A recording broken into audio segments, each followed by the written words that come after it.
KBS 1라디오 최경영의 최강시사와 함께하고 계십니다.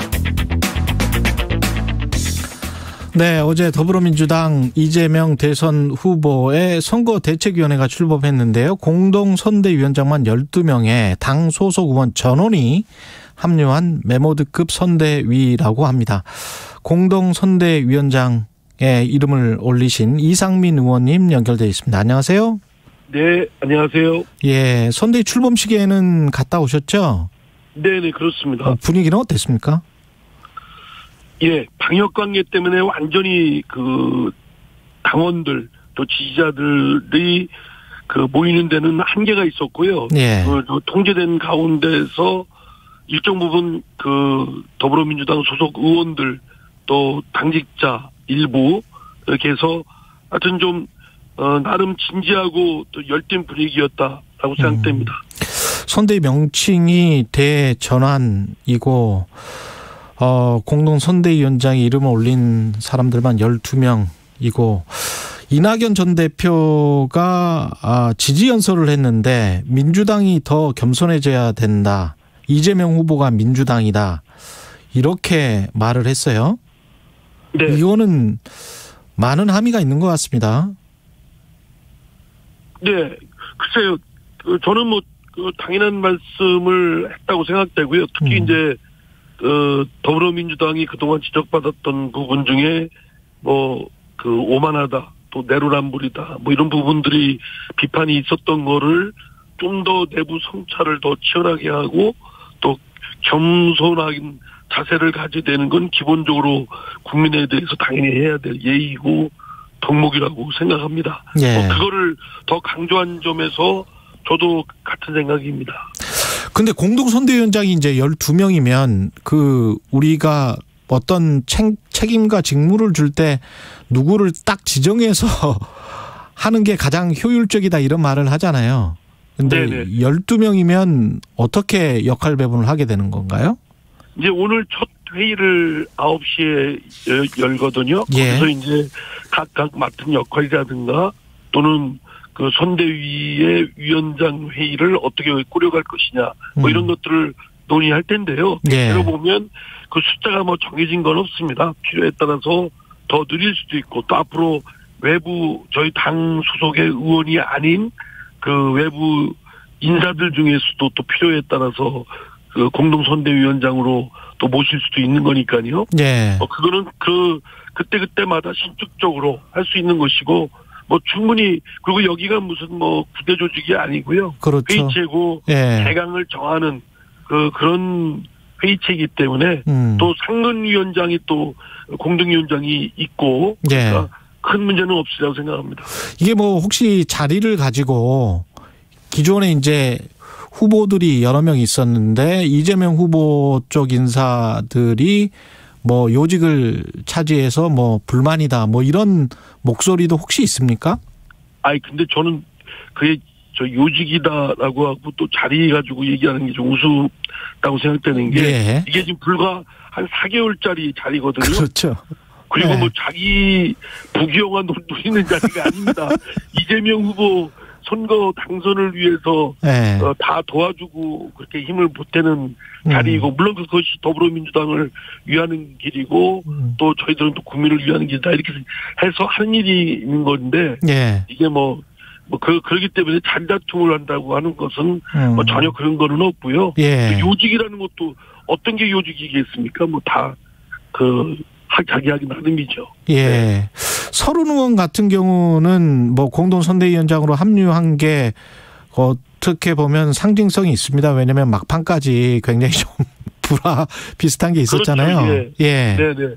아무래도 이제 서른 의원은 이낙연 후보 캠프에서 가장 중추적으로 이제 진두지휘를 하셨던 분이고 예. 또 이재명 후보에 대해서 가장 날새게 또 비판을 한 것은 다 알고 있지 않습니까? 예. 그런 분이 이제 결국은 경선이 끝나서 이재명 후보로 결정됐을 때는 또 힘을 같이 모아야 되니까 더 적극적으로 더 이렇게 참여해 주시고 이끌어 주시면 의미가 깊고 더 시너지 효과를 발휘하는 건 당연하겠죠.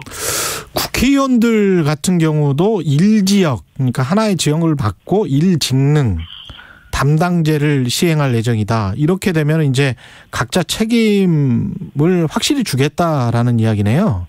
예. 선대위에. 이것이 뭐 이번에만 그랬던 게 아니고 지난번 2017년도에도 그랬고 2012년도 대선에도 그렇게 해왔었습니다. 예. 그러니까 자칫 이제 이런 선대위를 꾸리다 보면 실무자들과 몇몇 사람들만 또 후보만 움직이지 나머지는 사실은 뭐 하고 싶어도 그냥 좀 공중에 붕 떠 있는 경우가 많거든요. 예. 그렇기 때문에 좀 더 밀착되게 현장에 좀 이렇게 밀착되게 그 선거를 돕도록 하도록 하기 위해서 지역과 직능을 이제 의원별로 묻는다라는 거는 좀 권한과 책임을 부여하겠다는 것이죠. 예.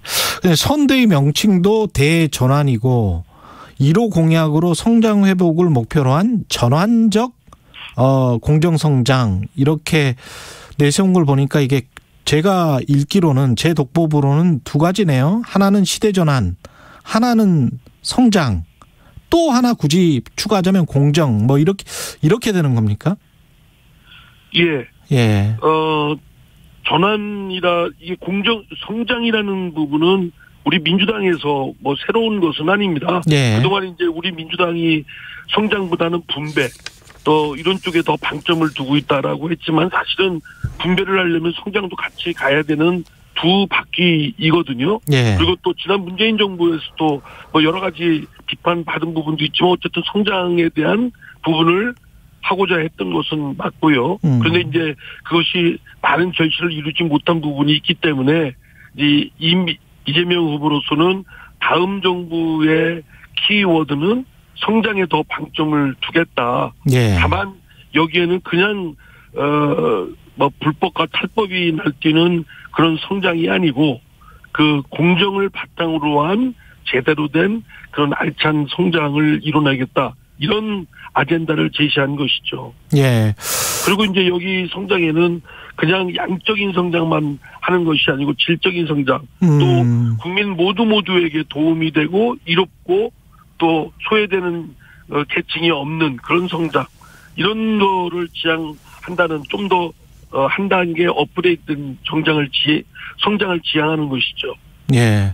그래야 될 것 같아요. 우리 GDP랄지 뭐 이런 것들 뭐 숫자적으로 많이 높아진 거는 있습니다만은 행복 지수 같은 경우는 또 우리나라가 좀 낮잖아요. 그렇습니다. 예.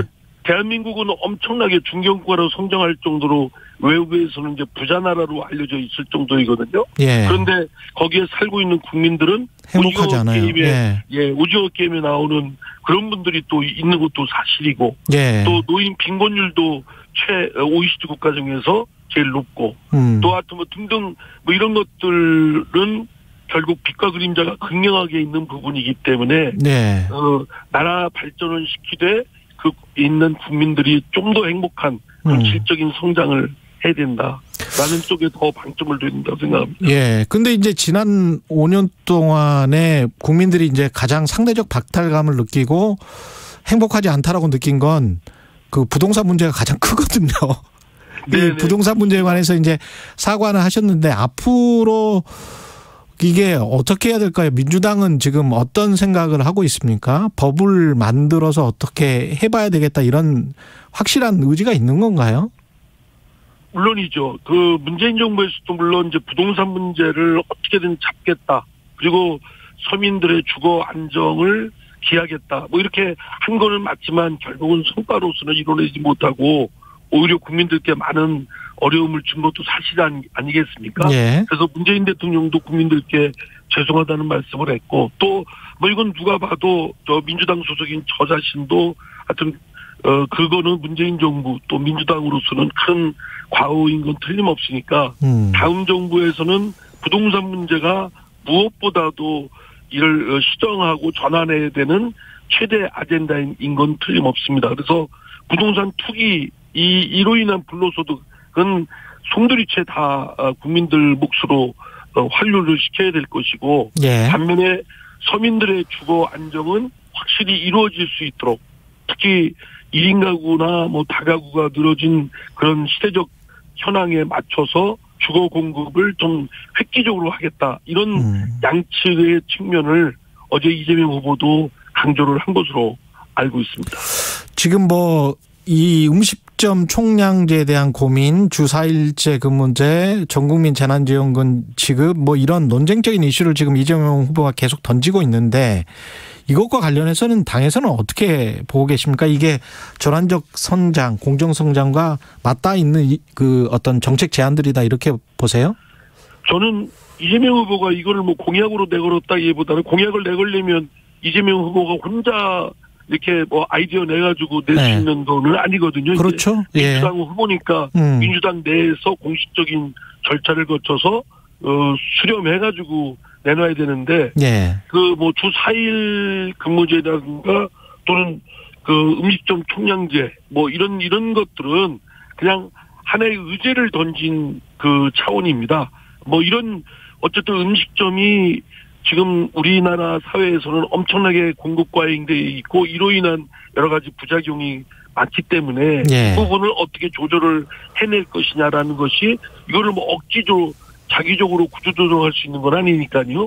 이런 부분에 의제를 던진 것이고 또 이재명 후보도 이거는 의제를 던져서 한번 논의해보자는 것이기 때문에 저는 그 논의를 던진다는 차원에서는 매우 바람직하다고 봅니다. 제가 선관위원장을 해보면서 우리 당도 좀 부족했다고 생각되는 것이 경선 과정에 어떤 이런 정책 의제 가지고 치열한 논쟁을 붙기보다는 뭐 깎아내리기, 헐뜯기, 뭐 네거티브 이런 쪽에 치중하거든요. 국민의힘도 뭐 지금 경선 과정을 보면 그게 그대로 드러나고 있고요. 앞으로 여야 간의 그 경쟁도 정책 의제 가지고 치열한 경쟁을 붙어야 된다고 생각합니다. 그래서 논쟁거리를 좀 더 활발하게 깊고 치열하게 이루어져야 된다는 차원에서는 저는 이재명 후보가 잘 그 의제를 던졌다라고 생각합니다.